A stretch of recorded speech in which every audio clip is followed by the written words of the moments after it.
of difficult times, fake news and misconceptions, we are always wondering what we have to believe in and what we have not to believe in.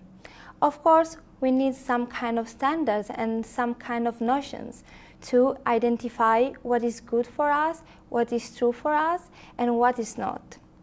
The Buddhas at its time has done a fantastic job, a great work in creating awareness and mindfulness in people's minds. When we have to accept something in our life, when we have to accept some teachings of some notions in our life, we of course need some parameters to decide whether that thing is good for us or not. Then I think that in this case, the notion of free inquiry in Buddhism is very powerful and very helpful.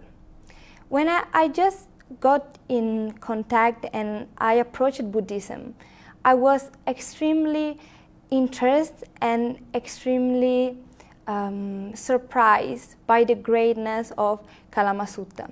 Why that? Because it teaches us about the free inquiry in Buddhism and how we decide whether something is acceptable, whether it's wholesome or unwholesome for us. Then, when the Buddha was approached by the people of Kesamuti and he was asked which teacher, which Brahmin, which monk they should believe in, the Buddha has replied, "You should not follow something only because it's said and handed down by many. You should not believe in something, you should not accept something only because it was handed down by generations.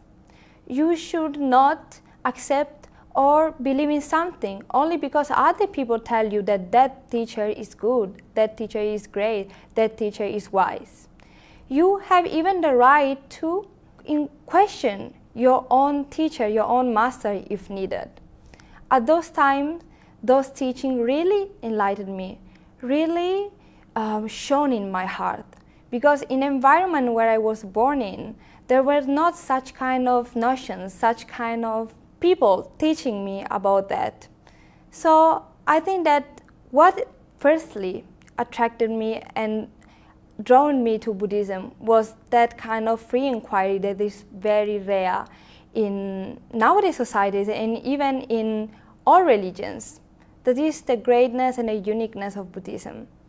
So the idea of free inquiry and smartness in that led me in my life in a positive and wholesome way. When you have to decide to welcome something in your life, you have to decide according to what? The Buddha has said, you should accept something, you should accept some teachings, you should accept some notions if they are useful for you to remove delusion, craving, and anger in your life. If these teachings bring you happiness, harmony, and safety in your life, then you are ready and you are welcome and you are safe to accept those teachings. So in nowadays society, of course, we are facing lots of fake news, as I already said, or some misconceptions that are spread in social medias or newspaper or mouth to mouth. However, we as Buddhists have a great teaching by our great Lord Buddha that can help us to decide whether to believe in something or not, and according to which parameters we should accept something or not.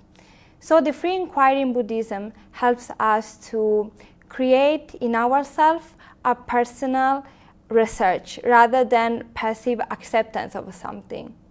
I think that having free inquiry in our character, in our life, having that can make us a wise and smart and clear-minded person. This kind of understanding is very wonderful. It can help us. It can support us to identify and recognize what is wholesome and unwholesome, what is good and bad, what is fake and real. So I want to invite all of you to keep such great and powerful and precious teachings in everyday life and let them help you to grow as a wise and smart person. May the Triple Gem bless you, and see you soon.